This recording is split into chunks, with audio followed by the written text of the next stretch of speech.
I begin today by acknowledging the Wurundjeri people of the Kulin Nation, traditional custodians of the land on which this podcast is recorded today. Also pay respects to the elders past and present, and extend that respect to any other Aboriginal or Torres Strait Islander people who may be listening today. This is Melanated in Melbourne, a podcast designed to give an insightful look into the Australian lifestyle from the lens of two Black American besties. Welcome back, Mel Nation. I'm Ri'chard. And I'm Beyonce. And this is Melanated in Melbourne. Melanated in Melbourne. I'm just kidding, guys. It's me. Oh my God, that's crazy. Surprise. It sounded and looked exactly like Beyonce. Yeah, you're right. I've always wanted to do a Beyonce impersonation, but I don't think I can. She just has that raspy timbre to her voice. I don't know why I'm making her sound like... It's me, honeybee. I don't know. She sounds like Cher. I feel like I'm doing a bad Cher impersonation. It is right turning now. into that, and I hear it, but I'm not going to stop you. I do love impersonating Cher when she's in that Uber Eats commercial. She goes, she's like, "Take me back to the 80s." Now you're Jennifer Coolidge. No, that's what Cher sounds like. That's what Cher sounds like. A case of identity crisis on today's episode of Melanated in Melbourne. I think Jennifer Coolidge is more like, wow. Like, I don't know. It's like you pull your face back and you squint and you're just like, wow. I don't know why she says wow. I don't know why that's the I think she's just always surprised. Yeah. I think she's just always surprised. And again, shout out to Jennifer Coolidge. I know you're listening. We know you're listening. Queen, you're tuned in. How have you been? How's the week been for you? It's been pretty good. It's Melbourne International Comedy Festival right now. I've been seeing some amazing comedians from all over the world that have been performing here, and it has just been a blast. But I've also been pretty tired and running around quite a bit. Big shout out to Zainab Johnson, who is a African American comedian who came over here, and she, my gosh, she was so funny. Oh. She was so funny. I actually think Drew saw her in France. Yeah, I believe it. She's so hilarious. I think I love the fact that she has like so many siblings, and then like one of her sisters became like a stripper, and she talked about how they all went as a family to the strip club. Oh, to like family bonding. Yeah, like to. I don't want to do her bit, but it was pretty funny. It was pretty funny. You probably get copywritten, like for our first cease and desist. And don't sue us. Please don't. I'm a big fan of your work. And then she was so nice. She ended up taking photos with us after the show. Yeah, and she was really sweet. And then like gave me like good vibes over my. She spoke good over my comedy career, which is really sweet of her. Oh. It was really sweet. I was like, oh my gosh, you're so nice.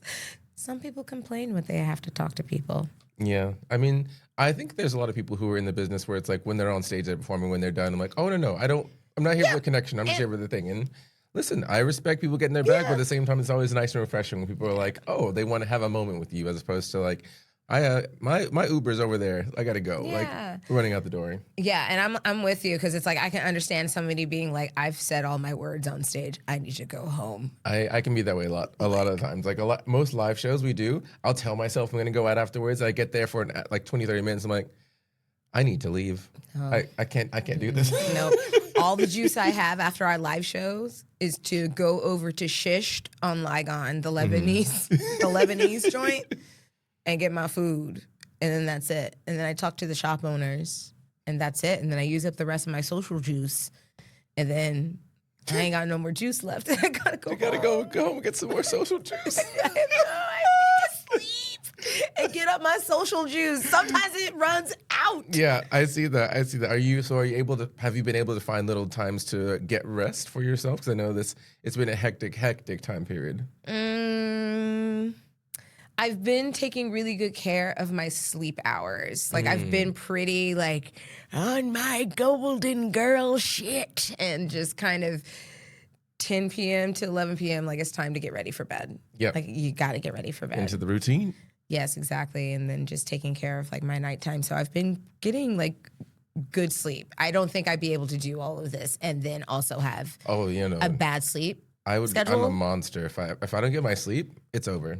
It's over. You better just uninvite me. Whatever it is, just don't tell me not to come, because you're going to have another bar mitzvah. We can't make it. Right, because if I show up tired, you are going to want a refund. You're going to want to sue me for showing up. So let's all get our sleep. Let's all get our ideally 8 hours, but I think as long as I can get 1.5 hour increments, so like 3, 6, 9. Damn, she fine. I can suck it to me one more time. Get low, get low, get low, get low. Also, we accidentally matched. We did not plan this. We did not plan this. We didn't plan it. We just walked up and then we both have on black pants and black shoes. Oh, actually, I ripped these jeans, but I like them too much to leave them, so I won't raise my leg that high. But just know it wasn't Beyonce this time, so it's fine. No, it was just being thick. You just want to be SpongeBob so bad every time. Big guy. What am I talking about? Pants okay. Yeah. Yes, but I've been good. How about you? How about you? I've also been very busy this week. It's been a lot of editing and auditioning. So it's, I guess, like I said, always the podcast is a bit of a time capsule for us. Like right now, we're in the stage of like getting the executive board ready for the organization that we've been talking about for a hot second, and that's been the hard. I don't say it's the hardest part, but whenever you're making something from nothing, it's like, because it's all in your head. So it starts that you got to get it out on paper before people can see the vision. But at what point are you like, you know what, that's enough. Let's bring the people in. So I think I was sitting on that point for like a week or 2 or 3 and just be like, oh, but what about this thing? And I'm like, I don't care anymore. Like, honestly, because everything is made up until you move it. So I was like overthinking the officers, like, oh, this person will do this thing. Oh, but they've got 17 other things to do. And I'm like, at the start, it's all just figureheads. It's like, hey, we all have this stuff. Here's a pile of stuff that needs to get sorted. Even if you're the treasurer, now you're running this new member meeting. Like whatever works, whatever it's going to be able to do. And as soon as I like relax and let that happen, like we had a meeting last Tuesday and it was just like, oh, Nicole, you can have reading books to the kids. I will have vacuuming. And it's like when everyone just takes a singular task, it doesn't seem as scary anymore. And that was really reassuring because what I see in my head and what it is now, that they're so far away, it almost feels a little bit impossible sometimes. But I'm like, if you just take it one step at a time, one piece at a time, it becomes a lot more feasible and likely. So I'm very grateful for that. Yeah. Also, we've had a lot of traction on the internet this week. Oh, yeah. Like a lot, in a way that I never expected a cartoon with big naturals to be bringing us 450 new followers. Oh yeah, that's right. And it just rolling through. People are like going through our old stuff as well. The downloads are also spiking as well. So like, oh, gorgeous. Thank you, Garfield. Like specifically Garfies. Good Lord, it's been a wild week. But I think. Oh, did you have anything pressing on your mind? No, not at the moment. No, Excellent. I don't know. Yeah, I'm just going for the ride. Then go ahead and sit back and relax because Black women need rest. Yay. And deserve rest, deserve better. Because I have a rant that goes into the whole episode theme. Just roll with me here. All right. You love a bit of improv. We're rolling. So first of all, Halle Bailey, you deserve so much more love than you've been getting just in general. Oh, yes. You, Me, and Tuscany is out right now. It's a rom-com featuring Reggie Page. I don't know how to say his name. The French guy from Bridgerton. Reggie Page. Oh, Roger Pajala? Yeah, Renee Jean Page. Yeah. That one. And like there was all this news coming up to it. It was like how there's so many different projects being on hold, waiting to see how a black-led rom-com will do when there hasn't been another one since Think Like a Man. There hasn't been a full black lead rom-com since like 2012. Wow. And all the people like, even in Australia, because we talked about how like Woman King and a bunch of other black things that are not super mainstream don't come here.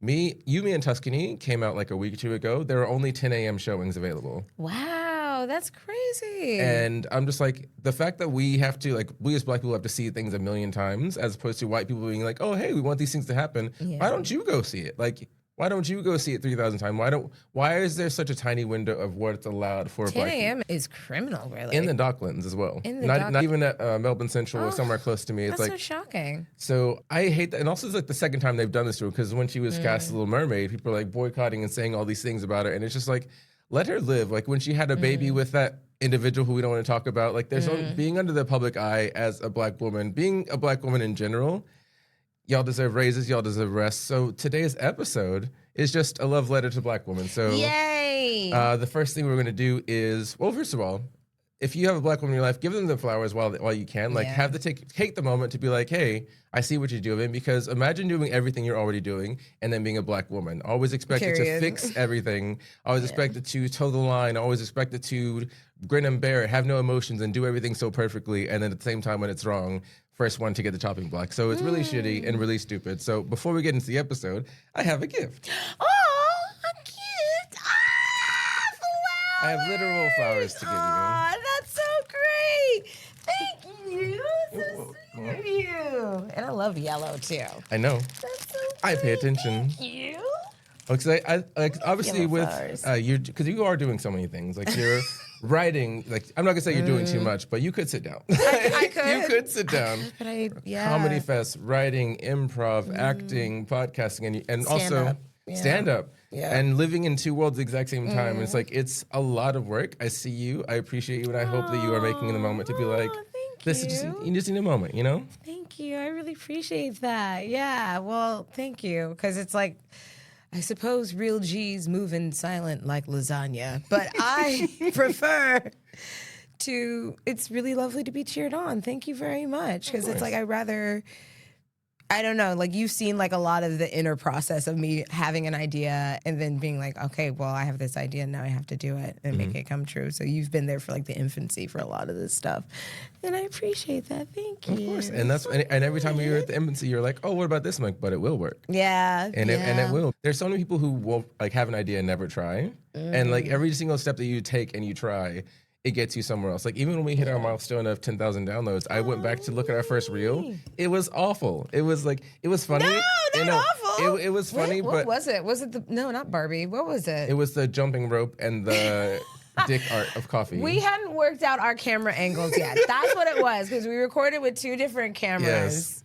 That's what it was. But if we had just given up there when it was like, oh, this is not what the rest of the reels are looking like, then we would have gone nowhere. So like every infancy idea you have, it's only silly until it works. Yeah, consistency is key because life be lifing, things change, schedules change, all that stuff. But you gotta try and show up and make time for the thing because otherwise it's not gonna get made. No, and What a scam! You have to make it. You have to have the idea and then make it too. unsubscribe. I don't want this Unreal. reality, but it is so real. Like Unreal. even the Garfie's reel. When I made it, I was like, I was so tired beforehand. I was about to go to a friend's birthday party. I'm like, oh, because like my computer was fucking up. I'm like, whatever. I just threw it on the internet. But you never know what that one thing will be. In my head, not to say it was a pretty throwaway true. reel, but it was like it was just a reel. I was just getting it done because again, the consistency. I wasn't at 100%. I was at like 30. I'm like, I was tired. I already said I would show up to the 30th. I was late to the 30th because my computer was messing up. And I'm like, just do it. So just throw it out there and let it be whatever it's going to be. People will receive it how they want to receive it. And that's all you can expect. That's all you can do. Yeah, a couple of my coworkers have come across it. Like they were telling me this week at work, they were just like, Nicole, you're on my newsfeed. And I was like, really? And they're like, yeah, for some Garfield thing. And then we got a Garfie's like reveal. I'm not going to reveal their information, but a few tags. But I'm not going to, am I going to pretend like the person I thought Garfie's was and had like a complete picture of them and then found out who Garfie's is and now it's a completely different picture? Oh yeah, because it's the funny thing is like Garfie's identified themselves earlier. They shared the reel, and I was like, oh well, like I assume that was them wanting credit. I'm like, of course, when you give credit where credit's due, because they also they sell Garfie's bongs on their page, and they do Garfie's commissions, and it's only $100, Nicole. They're so outrageous. But I was like, oh yeah, let me shout them out. I tagged it, and like they're like, hey, love the shout out, but I'm trying to say like semi-anonymous. I'm like, cool, we'll delete it, and then people just kept tagging them in the comments, and I'm like, well, this is like, sorry, Garfie's, didn't mean to do that to you, but like, how do we know? How would we have known? Well, I know, because I remember when we had that episode, and I asked Taylor, was she Garfie's, and she was like, you can't reveal yourself in like the community, like the graffiti community. Yeah. But then people have been tagging Garfie's, but they're a completely different person than what I thought they were. I think I had a lot of smoke for the first person, for the original person. And I'm not going to pretend like I was like, oh my God, now that I know them, I feel differently. I feel like I'm still confused. Like I'm still confused. I appreciate who they are and like them just creating things. That's what art is all about. 1000%. I do have one miniature rant before we get into our diva draft pick. So amongst editing, community organizing, writing, doing all those things, I have a new job. Oh, yay! And it's a job I wish I did not have. Oh, no! My new job is to research if something's AI before I share it. Oh, that's also real. And it's driving me crazy. Like, the AI psychosis is so real. I'm like, oh my God, this video is so cute and funny, uplifting. And then I share it, and someone's like, hey, you know that's it's AI, AI. right? And I'm like, Yeah. take me to a different dimension. I'll try a new timeline because this one, like, it's so unserious. AI is tearing up the Black community because they're just like, there's aunties and uncles on Facebook who are sharing things, and I'm just like, this is not even. Right. Not even close This to. is not real. These people are not real. These people are not real. And like, it's I'm telling insane. you right now, that motherfucker is not real. They're not real. And it's just, and it's unbelievable because you look at it and there is like a kind of glossy glowiness over it that is AI because everything looks a little bit too idyllic. Yeah. A little too idyllic. So pray for us. If nothing else, that's why we stay a little bit goofy because, like, how are you going to imitate all this foolishness? Because, like, you can do certain things, but not us. You can't copy us. 3 minutes later. Never mind. So today's Diva Draft Pick album is Ungodly Hour, the Chrome edition, to give you a few more options. I believe I went first last time, so it would be your pick. Oh, wait. I think so. I'm trying to remember. It was Ariana Grande, so I think I picked first. Yeah, I think so, because you went with Thank You next. Yeah. And then, I can't remember. I can't remember what I picked. All right, perfect. So, but before we do it, where were you when this album dropped or when you heard it first? Well, I guess I was in lockdown because it was 2020. It was 2020. I assume I was in a house somewhere, locked up, wearing my bathrobe, hair unwashed. But I do remember Chloe and Halle during this era doing their like tennis court series, and where they were giving like a nightly. Maybe it was a nightly concert, or they were just like putting on concerts and like performing the album at their own house. And I was like, this is so baller. Like, it was amazing. They were very entertaining through that. I 100% agree. Yeah. Like, of my lockdown albums, this one is one of the ones that got me through lockdown. Like, hits upon hits upon hits, and just like the harmonies and just knowing that, I mean, getting the stamping of Beyonce, getting like, if Beyonce pulled off the internet and said, all right, those. Yeah. Love, love, love, love them. Yeah. But it's like, I haven't listened to it in a long time, so I'm like trying to think about what it is that I remember. So I think off the top, I'm probably gonna just grab the title track, Ungodly Hour. I think because it's also a bop. It is. It's also a bop, and they were giving like a really, really good performance with that. Like, they were performing it on so many different shows, like different award shows, and they were kind of mixing it up. Yeah. But I was living for the performances.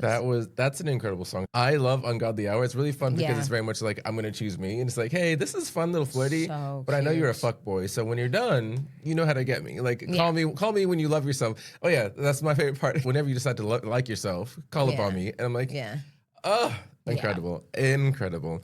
Since I did not get Ungodly Hour, I'm gonna have to go with Do It. Yes, that's the second one. Do It. Sure. It's such a club anthem. It's like, it's just getting it ready. So I think that was the first song that I heard from, like, and they're just like getting ready with their girls, and it's just like such a fun little.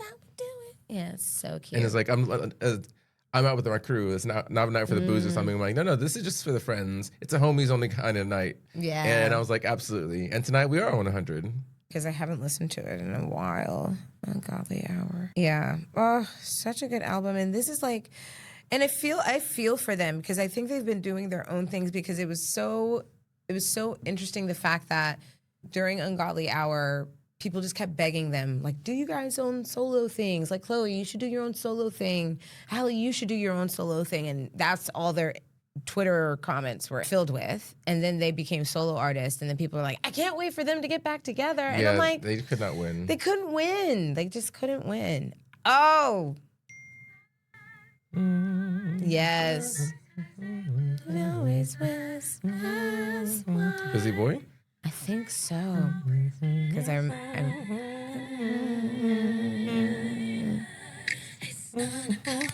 And you know what else I love about Busy Boy? It's like, I love a little song that tells a whole story. Yes. And like, it tells a whole story about where it's night. like, tell me about what time it is. What time? It's 9 o'clock. It's like, okay. Yeah. I get a text saying, are you up? About 9:15. My girl said she got the same message. Same thing. Oh, tell me a story. Put the pieces together. Tell me a story. One thing about them, they're going to find out. They're going to find out. They're going to find out. So you're locking in on Busy Boy pick number 2? Yeah, I think Busy Boy is pick number 2. Yeah, and it was like, apparently this was about one of the, I think maybe Russell Simmons. Oh, I can see that. I can see that. Maybe Russell Simmons. I feel like it's Diggy. Diggy was always the one who's like, you know what? I don't be in children's business, so I don't know. But but yeah, I think it was like one of them. Okay. Oh, then my second choice from this album is going to have to be Don't Make It Harder on Me. All right. And you know what I love about them? Vocals. Every time. Every single time. We're never being starved.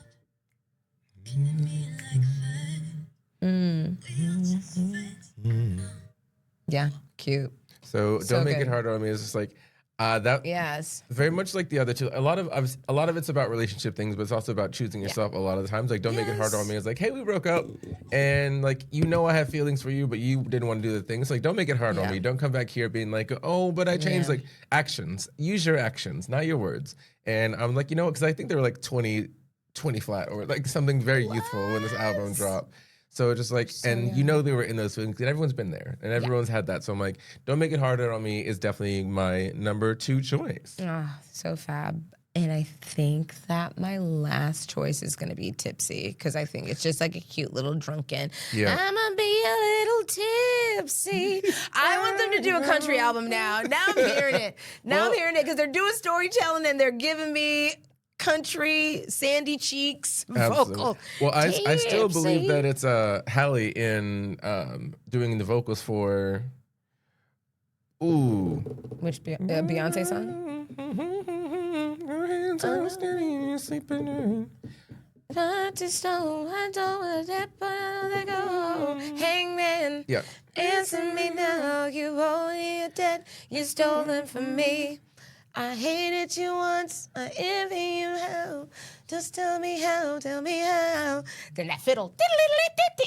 Yeah, so I swear, even though she's not credited, I swear that's Halle's harmonizing with her, because it does the pitch that only she gets to. And I don't know music enough to describe it any better than that, but that's the one where I'm like, oh, I know this. I know it's you. But yes, a country album would slap. Yes, yeah, that's right, because she got that water. Hangman got that water. Yeah, she just has like their little voices, Halle and Chloe. Their voices, they're just like little instruments. Like they're just so beautiful, so beautiful. Stunning. I think for my actually, I have to pick this final choice because when I was talking about to Boston Brian about this, he was like, it has to be the Chrome version because if you don't say hazy or 80/20, then I'm gonna fight you. And I'm like, dang, why y'all want to fight us? It's so violent. It's so violent. But luckily, I do love that. So I actually didn't know the difference between the Chrome and the original because whenever I first downloaded the album, it was the Chrome one. Yeah. But I'm gonna go with 80/20, and I'm not sure. Are you familiar with 80/20? I don't think I have. Let me see if I can get this to play something. Yeah, I don't think I've heard this one. June 12, 2020. Ooh. That's still Pitbull. What are you doing here? Dolly.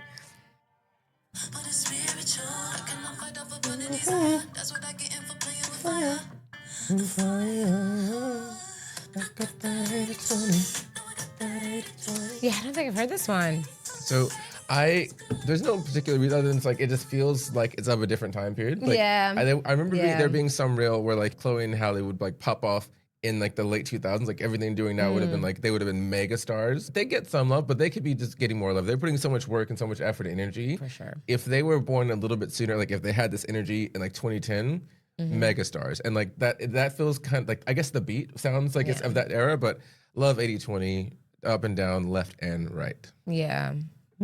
I really love their artistry and I love their music. And I think we should take it easier on them. Like they're like young girls. And I'm just seeing people that have done way worse things, given so much more grace. Absolutely. Yeah. And that's why I was like, giving Black women for having the ability to rest because there's so much that like the rules are always different. The rules are always going to be different and it's bullshit. Yeah. But before off the tangent, my top 3 to repeat are Do It, Don't Make It Harder on Me, and 80/20. And my top 3 are Ungodly Hour, Busy Boy, and Tipsy. Very, very, very good lineup. I'm actually very excited to see where this goes. But my activity for today is actually a double draft pick, and are going to be very excited. So the secondary draft pick is our Black Lady Lawyer draft pick. Oh, this is a really cute idea. And wow, I guess there are quite a few Black lady lawyers that play on TV. So let me see if I can play on TV. That play on TV. Oh yeah. So in my auntie era. Who that be playing on the TV? So the Black Lady, fantastic. Black Lady Lawyer draft pick, and we're going to go back and forth, and we're going to get to talk about the shows that are on. And if we haven't seen them, we could just talk about what we kind of know about them, because there's two in here that I had never even heard of. Oh, yeah? So, well, I heard of one, but I'd never seen it, and one I didn't hear of at all. So the Black Lady Lawyer is just kind of shouting out to Black women being in powerful roles, because a lot of the times the wife will just be the secondary career, or she might not be a wife, she just be like, oh, so-and-so is a maid. And like one of these people, the main writer wanted the wife to be like a janitor or like a teacher or something. It was like some, I've got the receipts. Oh my god! We're gonna go back and forth, and we'll just go down the list before we pick, just because this is the episode. Thank you. We'll just go down the list. Annalise Keating from How to Get Away with Murder. Brilliant. In 2014. Yes. Incredible show. Played by Viola Davis, the one, the only. One, the only. Chills. We won't go into the show. Like, if we can talk about it if we pick them. Olivia Pope from Scandal. Kerry Washington. Carried the Washington home. Carried Washington, D.C. herself. Great. Claire Huxtable from The Cosby Show. Which is Felicia Richard. Felicia Richard. And then Maxine Shaw from Living Single. Oh my God. Erica Alexander. Single. Molly Carter from Insecure, who is, I know her name. Yvonne, yeah. I can't pronounce her last name. I can't pronounce her Igbo last name, but yeah. But I know, of course, we know her. Absolutely. Jessica Pearson on Suits. So is that Meghan Markle? No, that's Jenna Torres, who's Afro-Cuban. Oh, yes, I had to Google it because I remember Gina Torres. Yeah, Gina Torres. Yeah. That's right. I didn't realize her name was Jessica. Yeah, I didn't either. Like, I never watched Suits. Like, it happened around me, and I was like, I just wasn't on TV at that time. That's so good. Okay, then Joan Clayton on Girlfriends, which is the Tracy Ellis Ross. And then Jack Stewart, Reasonable Doubt. She's the newest Black Lady lawyer. That's awesome. It was like 4 years ago, so like very new. That's the one that I knew about but hadn't actually seen. Yeah, I haven't. But I do remember people like, I think Colby had a friend who was on it as well. So that's how I started. That's when I started seeing it. I think they're still going. Shout out to Colby. And then the final one is Rebecca Washington on The Practice. Oh my gosh, I don't even know if I remember who this is. So for most of the show, she was like the secretary, but then she got her practicing license, and like she was a lawyer by the end of the show. Okay. So she's available. She may not get picked. No disrespect to you, Rebecca Washington. I'm sure you're great. My brain wants it to be CC Pounder, CCH Pounder. No, it's Lisa Gay. Oh, okay. I wanted to just like celebrate the different characters of Black women lawyers anyway, just because they're all very different. Like that. I haven't seen her. Oh, she's cute with her pixie. And she's from the one from Reasonable Doubt. So like that may be your research, cute. maybe your research activity. Oh, but that's fantastic. Oh, I get to go first. Yay! Oh my God. Okay. this is stress. Okay, so I'm actually gonna go with Annalise Keating. I have to go. I have to go with the big boss. First of all, a queer dark woman who actually was able to have her emotions and just like be, first of all, great at her job, but also take space to be able to exist, not to be this cookie cutter of anything. If you haven't seen the show, it came out 12 years ago. I'm so sorry for the spoiler. You can stop it now if you want to. But just going from dealing with literally getting with murder every single season. They jumped the shark a little bit, still loved it, but she carried every single scene. Why is there a picture of your penis on a dead girl's phone? Will always get me. Forever and always. And when I did drag 2 years ago, and there was like the scene in How to Get Murder where she's like wiping off her makeup really dramatically. Yeah, it's that one. It's leading into her saying that iconic line. Yep. And so I did when I was taking my makeup off, I did this. I did the same thing because I was like, I needed it. Yeah. But absolutely, an incredible, complex character that you couldn't help but root for. Yeah, there's a really great interview with Viola Davis with Amy Poehler, and she talks about what it was like working on How to Get Away with Murder and how there really hadn't been a character like that before who was able to be strong but then vulnerable and then powerful and also sexy but she had flaws. Like she was a very flawed character because I think a lot of the times with how society views Black women and how television shows really view Black women, it's just like they can be only strong and infallible. Like they're not allowed to have any flaws, anything wrong with them whatsoever. Like a picture perfect kind of idea, which isn't really human. So it was nice to get the complexity that was Annalise Keaton. Absolutely. Yeah, without a doubt.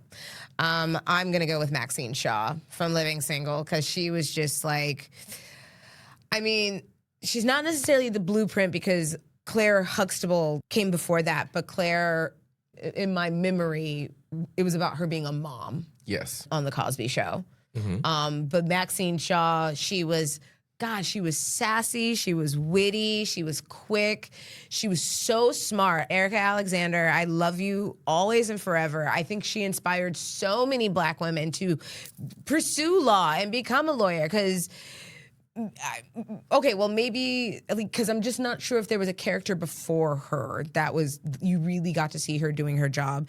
And she was just, she was just so strong. And it was so crazy. They were so afraid of her power on that network show that Living Single was about these girls living in this house together, and they were all roommates. And they were roommates. But they were so threatened by the strength of Maxine Shaw that the network's executives were like, oh, she can't live in the apartment. She has to be somebody who comes and goes, which is like insane because it's like you watch the show, like it's about these like Black girlfriends. Like why would she live at the house? Yeah.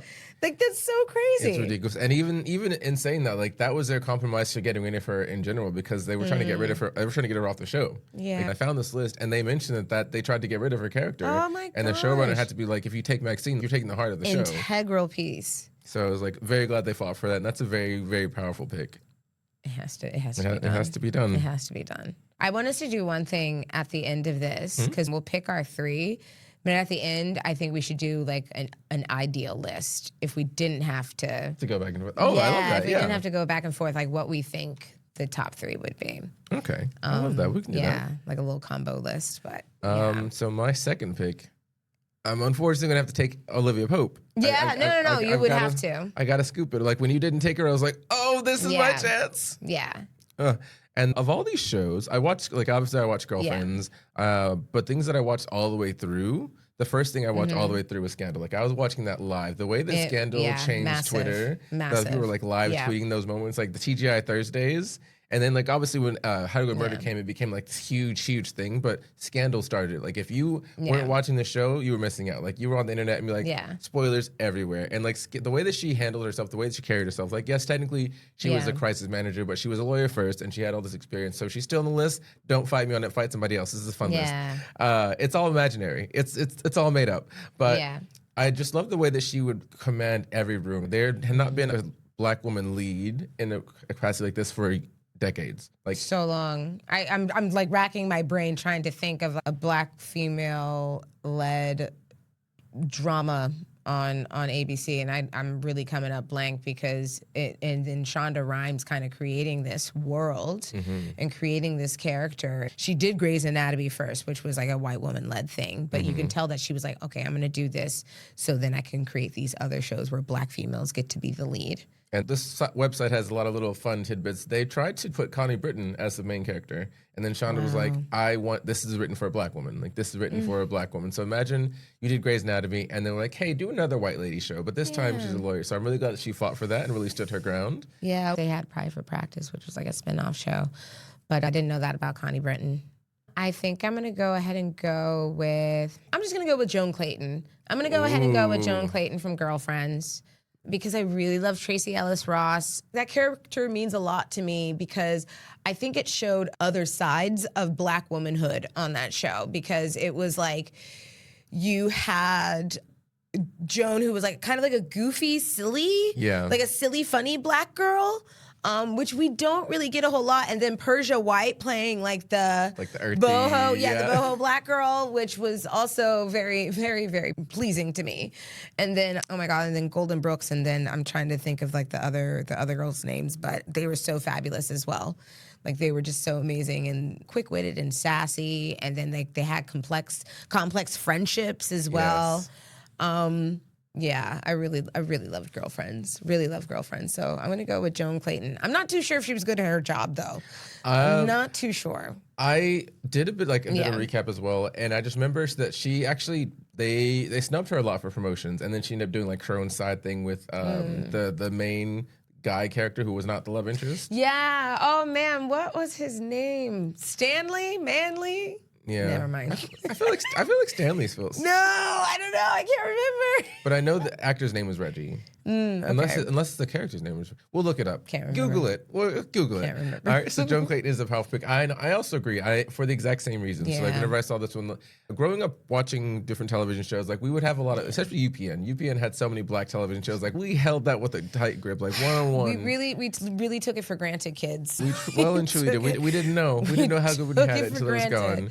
But the Girlfriends, like you said, the complexity, because being black is not one thing. There's no one way to be a not a black monolith. woman. And it was just so beautiful to see them, like multiple different versions of a black woman. And they were just like best friends, and they were having the give and the take, and they were always like there for each other. And it was just such a beautiful thing to see in a period where it was like, I mean, I was 9 when that came out. So like, Yeah. that was one of the first things I was like, oh, I remember that. I'm like, I would love to have a friendship that close. That was just such a good, fun example of people living, and it wasn't the same stereotype of, oh, black people can only be this one way, otherwise Yeah. no one's gonna watch it. I know, which is so, it's like, it's just so tough. It's so tough. It's like the world wants us to be so many things, but we have to be, like, it's like, if you can't fit inside this box, I don't know what to do. Yeah. I don't know what to do with you. And it's like, why am I start not over. You're allowed the to be- exception. Like, heaven forbid a girl is multifaceted. Right. Like, you know, maybe she wants to do different things. But I feel like that paved the way for a lot of really cool, funny, quirky characters. So Yeah. I absolutely could not agree more. Wonderful, wonderful pick. My final choice is going to be Molly Carter. Yeah. I got to go. That's I a got to good give it to one. Insecure because Molly was an incredible friend to Issa. Issa was a terrible friend to her. Like Molly didn't have everything go like because they're back thinking back and forth. I was always like, y'all stop fighting. I want because when they were Yeah. good, they were great. They're amazing. I just Yeah. love. I could have watched them all day, every day. But Molly was also very complex. Like she knew what she wanted and she was there for her friends, but she's also about her business. She's like, I am going to Yeah. be a partner. I'm going to be this. I'm going to do. She's like, I want to do this and I'm going to do that. And I love that drive, that determination. She also like wanted love and wanting to balance the two and knowing that it's difficult to do both. It was just really interesting to watch that play out on screen. So Molly, locked in. I know I said 3 times for emphasis. Yeah. Well, I know who I'm not going to pick, so I'm not even going to bother. So I'm just going to go with, because I just don't like them. I'm just going to go with Jessica Pearson from Suits. Because I think Gina Torres is like, gosh, she's just so stunning and she's so beautiful. And I love the power that she conveys. And then, she's just like a really criminally underrated, like Afro-Latina. I would love to see her more. I think she just has one of the most beautifully sculpted, like just perfect bone structure. Absolutely. So do you want to do the recap first and then say what our wish list would have been? Yeah, mine was Maxine Shaw, Joan Clayton, and Jessica Pearson. And mine was Annalise Keating, Olivia Pope, and Molly Carter. Yeah. I think that if we were talking about this a few years ago, Claire Huxtable would probably be number 1. Because she was maybe one of like the very, very first examples that we had of a Black woman being a lawyer. So I think that in the cultural zeitgeist, she would probably be number 1. Yeah. Yeah.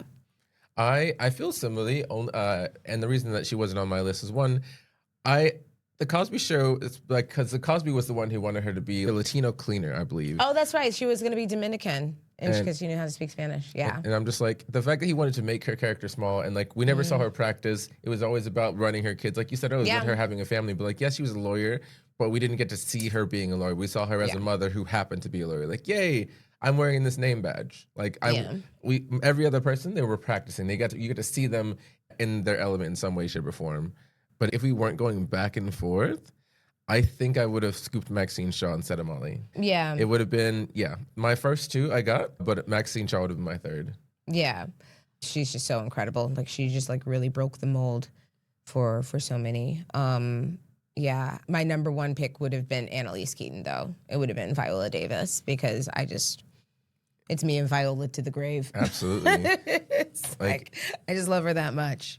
I love her that much and that character like it just really shook things up on a primetime television show. And it's so funny hearing her talk about sex scenes, though, because you almost watch Shonda Rhimes shows for their steamy sex scenes. And she was just talking about how awkward it is. She's like, if anybody's like excited to film a sex scene, like, no, you're not. You're a weirdo. Unless you're like, and then she actually asked, and then she ended up asking the writers at one point, she was like, can my next man just have a stomach? Because if he has a stomach, they're not going to have us have sex scenes. You're going to have to actually write something. You're going to have to write a bit of dialogue, which is so funny. Which is so funny. Her just being like, let him have a stomach. Because she was like, I don't want to have to do sex scenes. Yeah. Yeah. It's just such an intimate, weird little, So yeah. When today's episode was coming up, I was like, I just want to do something chill and just be like fun and be like, give Black women their flowers and talk about Black media, because again, how the way that Yumi and Tuscany has one showing after being out for 2 weeks. I know, Same thing really happens to Woman King, and like the amount of fighting and extra hoops and things we have to do. So any opportunity that we can uplift Black women, we're gonna do it. Just talking about these incredible portrayals, like even if we didn't get picked for the top options, they were all, I mean, the ones that we've seen, no disrespect to The Practice, I never saw it, but like these are all incredible, vast examples of what women can be in media and it being done well. Like these are all characters who are going to be remembered for a very long time, and there should be more space and shouldn't be like, oh, there's just one thing that Black women can do. There's only one way that you can live and be. And that's on and off the camera. So because it used to just be maid and crack whore. And I'm like not even joking. Like that's really what it was. It's like either you were like a prostitute or you or you had to be a maid. I always think of Hattie McDaniel having to use a separate entrance at the Oscars because she was nominated for Best Supporting Actress and they weren't going to let her walk through the front door. She had to go through the back. And she won it for playing, I believe, a maid character on Gone with the Wind. I personally have never seen the film. I feel like my own personal feelings won't let me do it. Maybe one day when that subsides, maybe I'll be able to do so. Because of the historical subject matter. But I remember her saying, like, I always hope to be a credit to my race because what she was doing was knocking down the door in front of her so the rest of us could walk through. It always takes somebody just making that progress and taking the first step and taking the lumps first.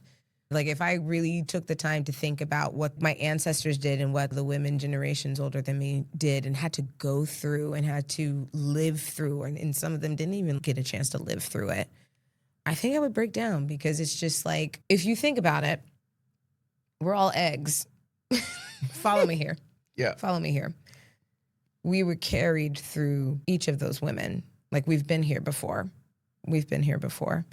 We were in their bodies when they were going through what they were going through, you know?